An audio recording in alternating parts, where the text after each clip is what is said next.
इस पृथ्वी पर वैसा ही माहौल बना देता है दाता। बढ़िया समय पर वर्षा होती है, बड़े फलदार वृक्ष होते हैं, सब शरीर हो जाएंगे, तो फिर सुख होता है उनको। और सुख में भगवान की भक्ति प्राणी फॉर्मलिटी करता है।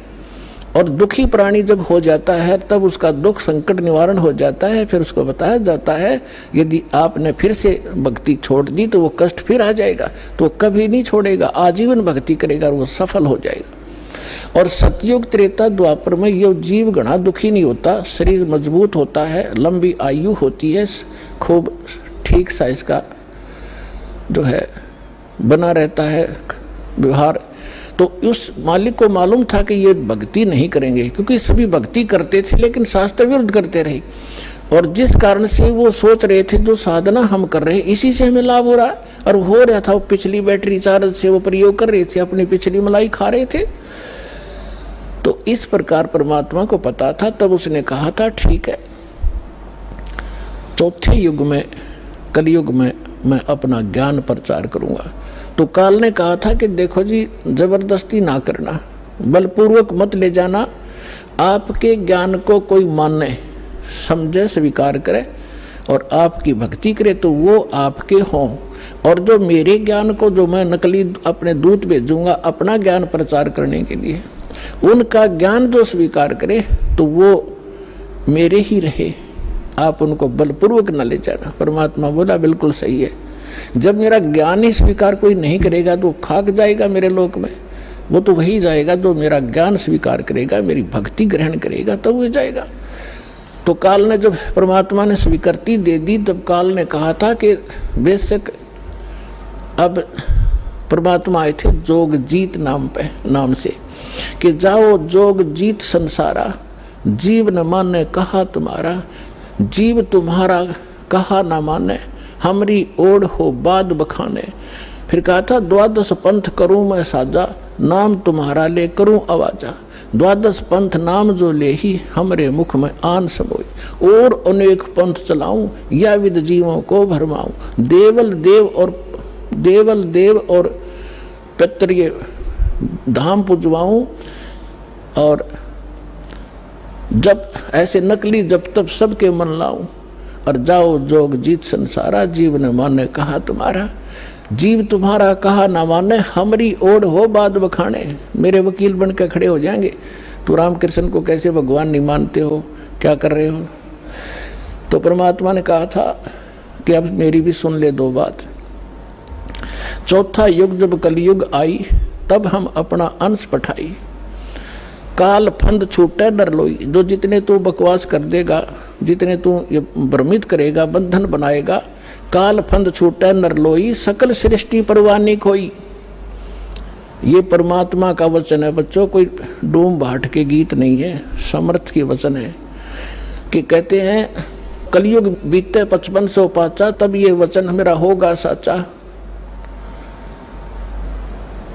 और कलयुग बीत जावे जब एता, सकल सभी प्राणी और परम पुरुष पद चेता। परमात्मा ने कहा था कि जब चौथा युग कलयुग आवेगा तब मैं अपना अंश भेजूंगा, और उस समय काल के सारे फंद, तेरे सारे दाव पेच, ये अज्ञान को काट दिया जाएगा, और सकल सृष्टि उपदेशी होगी, नाम लेवेगी। और फिर कहा था कि जब कलयुग 5505 बीत जाएगा तब मेरा ये वचन सत्य होगा, और उस समय पूरा विश्व उस परमात्मा के उस परम पद का जानकार होगा, उसको पता चले। अभी तो हम स्वर्ग और नरक, कोई व्यक्ति मर गया, नो का स्वर्गवासी हो गया, चाहे जाता हो नरक में, हमने एक कोड वर्ड बना रखा था। तो अभी तक हमने सतलोक और सचखंड का पता ही नहीं था, परमात्मा का परम पद कौन सा है और कहाँ रहता है, कैसा है, कैसे प्राप्त होता है। और ये नकली पंथ चले थे काल के, राधा स्वामी पंथ और कबीर पंथ, जो 12 पंथ है कबीर जी के नाम से चला रखे, सारे नकली और काल के प्रेरित हैं। इनमें ना सत्य ज्ञान है ना सत्य साधना है, तो अंडरस्टूड है। जानना ज्ञान सत्य है, ना वहाँ नाम साधना सत्य है, तो क्या है वो, वो तो खोखा है, नकली है, डुप्लीकेट सारे। तो अब परमात्मा ने कहा कि पूरा विश्व इस ज्ञान से परिचित होगा, पूरा विश्व नाम लेगा। अब प्रसंग चल रहा था कि 2 प्रकार से मानव शरीर प्राप्त होते हैं।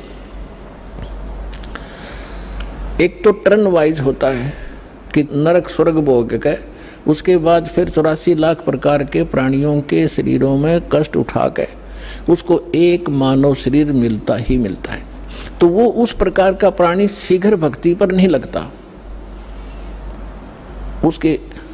उसके अंदर एक ऐसा गुण होता है, अवगुण होता है, वो बहुत ही देर से बहुत समय लगेगा उसमें, लेकिन मालिक की दया, जो दास ने कल उदाहरण दिया था उस तरीके से उसके ऊपर असर होता है। वो भी तरीका मालिक उन बच्चों के लिए भी अपनाएगा अब। लेकिन जो बता रहा दास के एक पिछले संस्कारों से पुनर्जन्म होते रहते मानव के, उसके लिए अभी तक दास या भूमिका बना रहा है, ये समझाने के लिए आपको कि जैसे आप जी को प्रथम मंत्र दिया जाता है। पहले परमात्मा ने इस प्रथम मंत्र में केवल ये बीच वाले 5 नाम ही दिए जाते थे, और ये काल के पंथ जो राधा स्वामी पंथ और इससे निकले हुई जितनी शाखाएं हैं, ये 5 नाम देते हैं। और वो कौन से नाम? 5 काल के, यूजलेस, ओंकार, रंकार, ज्योत निरंजन, सो हमर सतनाम। सतनाम कोई जाप है, ओंकार रंकार ये कोई जाप है। ये 5 नाम थे जो दास आपको प्रथम मंत्र में बीच के 2 फर्स्ट एंड लास्ट को छोड़कर, ये पहले नहीं दिया जाता था, इसलिए इसको अभी तक गुप्त रखा था। ये कंप्लीट कोर्स है। और वो बीच वाले जो मंत्र हैं वो आपको संसारिक सुविधा यहाँ की उपलब्ध कराएंगे, क्योंकि उनका टैक्स देंगे। ये पूजा नहीं, साधना है। साधना और पूजा में अंतर होता है। जैसे हम पूजा करते हैं परमात्मा को पाने की, तो हम परमात्मा को पाने के लिए जो भी प्रयत्न करते हैं वो साधना है। जैसे हमारा पूज्य है जल, हमने जल प्राप्त करना है, तो जल प्राप्त करना जमीन के अंदर है, तो हमारा जो पूज्य है, इष्ट है, वो है जल। और उसके पाने के लिए, जल प्राप्त करने के लिए जो भी हम क्रिया करते हैं, बोकी लगाते हैं, पाइप डालते हैं, फिर हैंडपंप लगाते हैं, तो वो हमारी साधना है, वो पूजा नहीं है। उसको पाने के लिए जो हमारा पूज्य है, हमारा जो इष्ट है, वो तो जल है। उसके लिए जो प्रयत्न किया गया वो साधना है और वो पूजा है उसको पाने की। तो इस प्रकार इसको पूजा और इसको समझना। हमारी आस्था तो जल के अंदर है, उन इंस्ट्रूमेंटों में थोड़ी है, और उनके बिना वो मिले नहीं। तो इसी प्रकार ये जो प्रथम मंत्र आपके दिए जाते हैं ये साधना है। और इस जैसे इस दूसरे शब्दों में दास आपको कहे कि जैसे ये मंत्र एक ऐसी कमाई है, ऐसी शीघ्र अफेक्ट करती है, देवताओं को विवश करते हैं ये मंत्र आपको लाभ देने के लिए। जैसे आपको बताया था कि भैंसे को भैंसा भैंसा करता रहो, वो कभी ध्यान नहीं देता। आप वैसे गुण गाए जाओ, जय गणेश देवा, माता थारी पार्वती, पिता माँ देवा, हम घोट रखे थे हमने, ये कभी नहीं सुनेंगे। और इनका एक मंत्र दे रखा है आपको, उसका जाप करो, तुरंत अटैक होगा उनके ऊपर जाके और सतर्क होंगे। क्या हो गया बच्चे को, क्या डिमांड है इसकी, देखो इसका अकाउंट कितना हमारे इसमें, उस तुरंत उसका राहत दी जाएगी। तो जो पैसे ने भैसा भैसा करो कभी नहीं सुने, अरे एक बार कर दो हुर्र, वो तुरंत देखेगा नू और अट्रैक्ट होगा, दौड़ने की चेष्टा करेगा उस आवाज़ की ओर। तो परमात्मा ने ये मंत्र हमें दिए थे, लेकिन बीच में काल के दूता ने इस कबीर पंथ का जहाँ स्टार्ट हुआ था दामा खेड़ा वालों से, तो 5वीं पीढ़ी तक ये 5 मंत्र चले थे। उसके बाद 6ठी पीढ़ी में दामा खेड़ा वालों के जो महंत था वो एक टकसारी नाम का इसी कबीर पंथ की ब्रांच बन गई थी नकली। उसने भ्रमित कर दिया कि तुम बात करते हो सतलोक की और सचखंड और सतपुरुष की, और पूजा कर रहे हो तुम देवी देवताओं की, ये कहे कि भक्ति है तुम्हारी। तो भ्रमित हो गया, उसको ज्ञान नहीं था, छठा पीढ़ी वाला था। उसके बाद फिर उन्होंने एक शब्द सेलेक्ट कर लिया जो कबीर सागर में लिखा है, अजर नाम अमीर नाम पाताले सब सिंधु नाम यही हंस का काम। ये कोई मंत्र है? ये तो एक श्लोक शब्द है। तो इन मंत्रों से इन आपकी पूजा नहीं है। पूजा हमारा कबीर देव पूज्य है, उसको प्राप्त करना, सतलोक हमारा प्राप्त करना उद्देश्य है। और ये साधनाएं हैं, ये इंस्ट्रूमेंट हैं, ये प्रयोग करने ही करने पड़ेंगे।